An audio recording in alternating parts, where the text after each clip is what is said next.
ये जो video series है उन सभी के लिए बहुत इंपॉर्टेंट होने वाली है, जो भी 11th या 12th में जिनके पास सब्जेक्ट यानी केमिस्ट्री है एज ए सब्जेक्ट, या फिर जो भी इस तरह के एग्ज़ाम की प्रिपरेशन कर रहे हैं, चाहे लैब असिस्टेंट का आपका हो या आपका बीएसएफ का जो आरएम आरओ वाला आता है, तो जो जिसमें भी केमिस्ट्री एज ए सब्जेक्ट पूछा जाता है, तो उन सभी के लिए वीडियो सीरीज जो है काफ़ी इंपॉर्टेंट होने वाली है। तो आज का जो सबसे पहला प्रश्न है यह है, निम्न में से कौन सा पदार्थ का उदाहरण नहीं है, यानी कौन सा पदार्थ का उदाहरण नहीं है। तो आपको सबसे पहले ये पता होना चाहिए कि पदार्थ द्रव्य होता क्या है। देखिए पदार्थ क्या होता है, पदार्थ की दो तीन खास बात होती है जो आपको ध्यान रखनी है।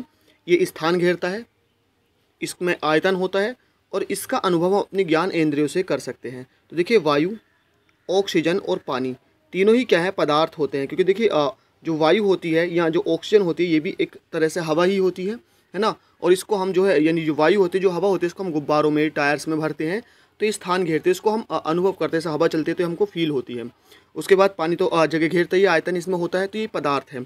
और जो घृणा होती है, देखिए घृणा हो गया, प्यार हो गया, इस तरह के जो वर्ड होते हैं ये पदार्थ नहीं होते हैं। तो पदार्थ का उदाहरण कौन सा नहीं है यहाँ पर, घृणा जो है पदार्थ का उदाहरण नहीं है। नेक्स्ट है, ठोस, द्रव तथा गैस में किसका घनत्व सबसे अधिक होता है। किसका घनत्व यहाँ पर हमसे पूछा। देखिए घनत्व का जो सूत्र होता है ये होता है द्रव्यमान बटे आयतन, यानी घनत्व इज इक्वल टू यानी density is equal to mass upon volume, यानी कि द्रव्यमान बटे आयतन। अब यहाँ पर आपको एक बात ध्यान रखनी है, घनत्व हमसे पूछा है सबसे ज़्यादा, तो जिसका सबसे ज़्यादा मास होगा यानी कि द्रव्यमान होगा, और आयतन जितना कम होगा उसका घनत्व उतना ही ज़्यादा होता है। तो ध्यान रखना है, सबसे अधिक पूछा है तो ये होता है ठोस का, उसके बाद द्रव का, और सबसे कम जो घनत्व होता है वो होता है गैस का। तो इसका सही जवाब हो जाएगा ऑप्शन नंबर ए, ठोस। नेक्स्ट है, 2.4652 का दशमलव के 2 अंकों तक सन्निकटन कीजिए। सन्निकटन देखिए इसमें कुछ रूल्स होते हैं। अगर छोड़े जाने वाला अंक जो होता है 5 से कम होता है, यानी लेस देन 5 होता है, तो आप जहाँ तक आपको छोड़ना है वहाँ तक ऐसे छोड़ देते, कोई भी चेंज नहीं करते हैं। लेकिन अगर छोड़े जाने वाला अंक 5 से ज़्यादा होता है तो रखे जाने वाले अंक में आपको 1 बढ़ा देना होता है। और अगर छोड़े जाने वाला अंक पूरा पूरा 5 होता है, पूरा पूरा 5, अगर आपको सन्निकटन बिल्कुल डिटेल में सीखना है तो आप जो है सन्निकटन के ऊपर मैं आपको एक प्रॉपर वीडियो जो है बना दूंगा इसके नियम के साथ, है ना। तो अगर छोड़ने जाने वाला अंक पूरा पूरा 5 होता है तो हमको देखना होता है उसके बाद, अगर उसके बाद 0 है और पहले क्या है एक सम संख्या, तो कुछ नहीं बढ़ाते हैं, और विषम संख्या तो 1 बढ़ा देते हैं।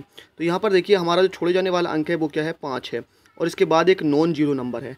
तो 5 के बाद अगर एक नॉन जीरो नंबर होता है तो अब हमें 2 अंक तक करना है, तो यहाँ पर 6 हमारा रखा जाना है, तो इसमें हमको 1 बढ़ाना पड़ेगा। तो 1 बढ़ाएंगे तो कितना हो जाएगा, 2.47। इसका 2 अंकों तक सन्निकटन 2.47 होगा। नेक्स्ट है,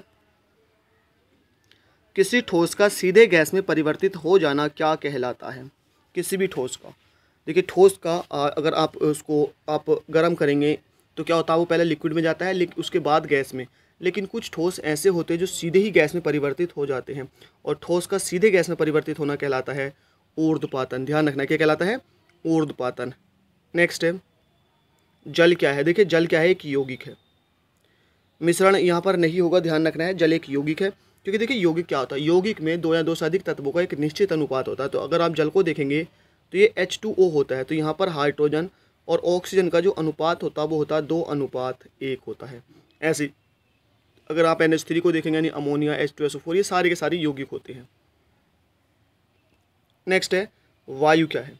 देखिए वायु है मिश्रण, यानी इसमें कई सारी गैसें होती हैं। हमको ये नहीं पता होता कौन सी गैस कितने अनुपात में होती है, इसमें कई सारी गैसें होती हैं, है ना।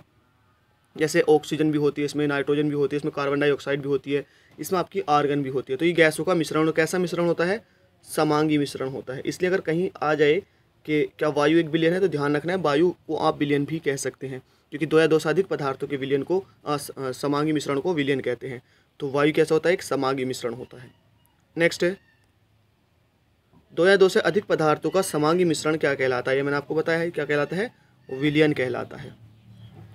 नेक्स्ट है, वह बल क्या कहलाता है जिसके द्वारा पृथ्वी किसी वस्तु को अपनी ओर आकर्षित करती है। तो ये कहलाता है भार, क्योंकि भार का जो सूत्र होता है W होता है mg।